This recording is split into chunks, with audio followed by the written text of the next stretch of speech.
সংগ্রামী তাওহীদি জনতা, উলামায়ে কেরামের পক্ষ থেকে ফতোয়া এসে গেছে, সমস্ত মুসলিম দেশগুলোর সরকারের উপর জিহাদ ফরজ হয়ে গিয়েছে।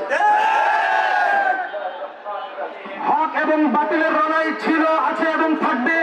ঈমান এবং কুফরের লড়াই ছিল, আছে এবং থাকবে।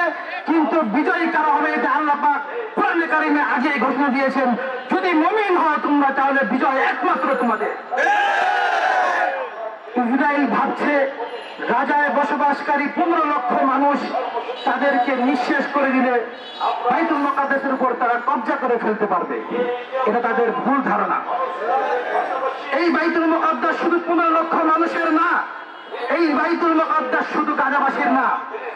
পৃথিবীতে বসবাসকারী 200 মুসলমানের মধ্যে একজন মুসলমান জীবিত থাকতে, 200 কোটি মুসলমানের মধ্যে একজন মুসলমান জীবিত থাকতে বাইতুল মুকাদ্দাস কখনোই ইহুদিদের হাতে যেতে পারে না। তোমরা যেই দাদাদের ভরসায়, যেই আমেরিকার ভরসায় আজকে মুসলমানদের প্রথম কেবলাকে কব্জা করার পিছিয়ে লাগছো, সেই আমেরিকা 20 বছর ফাইট করে আফগানিস্তানে হেরে বেজ্জতি হয়ে পালিয়েছে। তাদের সেই আমেরিকা আর নাই।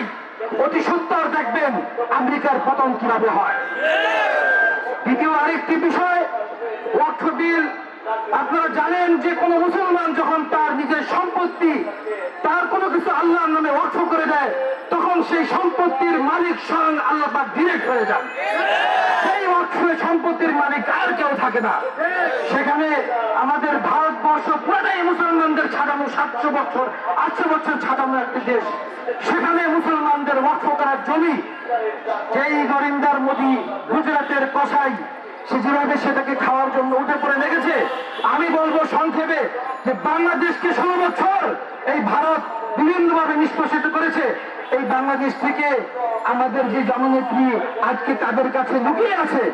আমরা বাংলাদেশে একটা ফাঁসির মঞ্চ সাজাচ্ছিলাম, কিন্তু আজকে বলতে চাই, যদি নরেন্দ্র মোদী তার এই কর্মকাণ্ড থেকে ফেরত না আসে, তাহলে বাংলাদেশে ফাঁসির মঞ্চ হবে 3টা। একটা হবে শেখ হাসিনা, আরেকটা হবে নরেন্দ্র মোদী, আরেকটা হবে অমিত শাহ। আসসালামু আলাইকুম ওয়া রাহমাতুল্লাহি ওয়া বারাকাতুহু।